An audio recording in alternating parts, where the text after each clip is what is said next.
Bu dersimizde size Microsoft Office Word 2010 proqramının mühiti haqqında əsas məlumatları vereceğim. Word proqramını açdığınız zaman belə bir mənzərə ilə qarşılaşırsınız ki, bu da Word proqramının mühitini göstərir.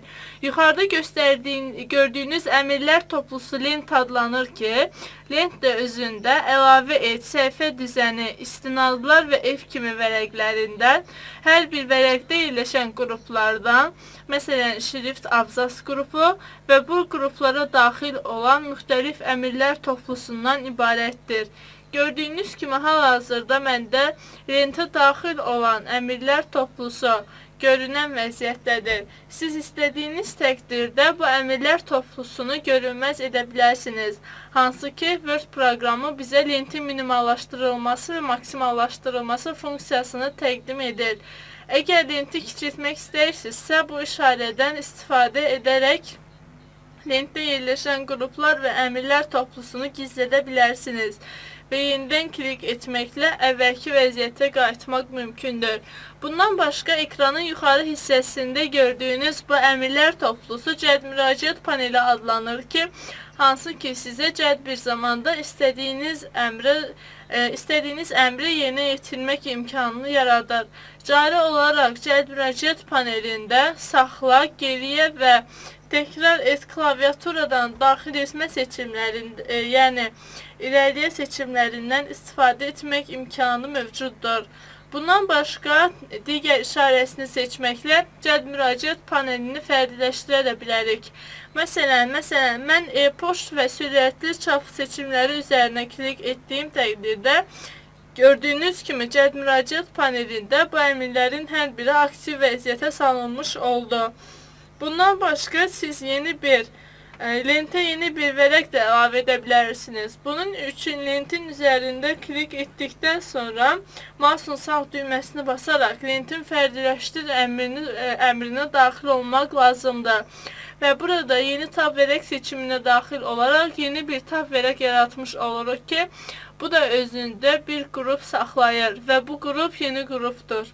Əgər siz hər hansı bir xüsusi əmrləri bu qrupa əlavə etmək istəyirsinizsə, onda burada gördüyünüz əmrlərdən hər hansı birini seçib əlavə edə bilərsiniz. Məsələn, mən hiperəlaqə əmrini seçərək əlavə et düyməsini basdıqda gördüyünüz kimi tab vərəqin yeni qrupuna hiperəlaqə əmrini əlavə etmiş oldum. Eyni zamanda fiqurlar əmrini əlavə edirəm.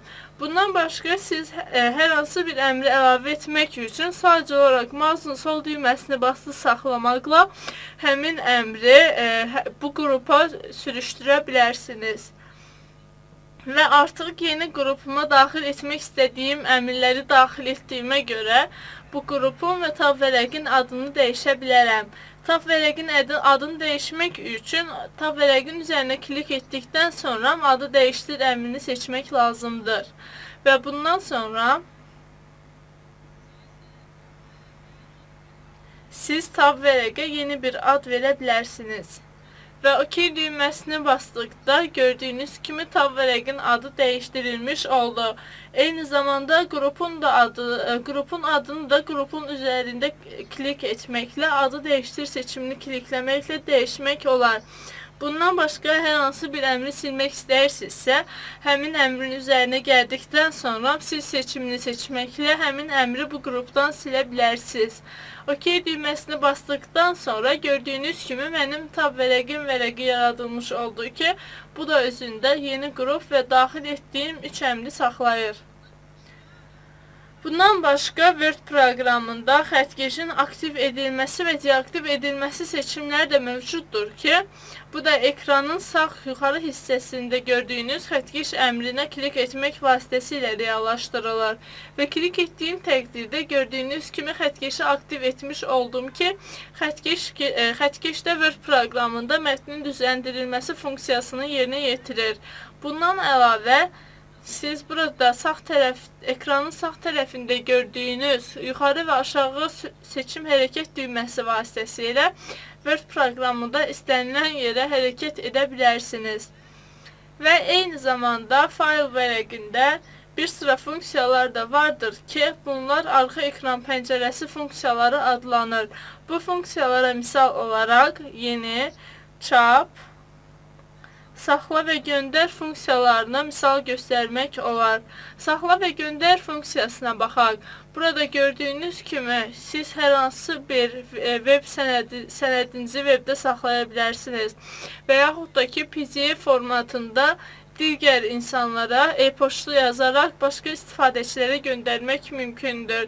Bundan əlavə ekranın aşağı hissəsində gördüyünüz mətnin oxunmasını, mətnin görünüşünü təyin edən funksiyalar vardır ki, bu funksiyalar çap tərtibatı, tam ekran oxunması və bu pəncərəni bağladıqda gördüyünüz kimi web düzəni funksiyalarıdır ki, hansı ki çap tərtibatı sizin sənədinizin çapa verilərkən necə görünəcəyini təmin edir. Ekran oxunması yalnız oxu rejimində, web düzəni isə sizin web səhifənizdə səhifənin necə görünəcəyini təyin edir. Struktur və qaralama seçimləri də vardır ki, siz arzu etdiyiniz təqdirdə bu seçimlərdən istifadə edə bilərsiniz. Bu dərsimizdə sizə Word proqramının mühiti haqqında əsas məlumatları verdim.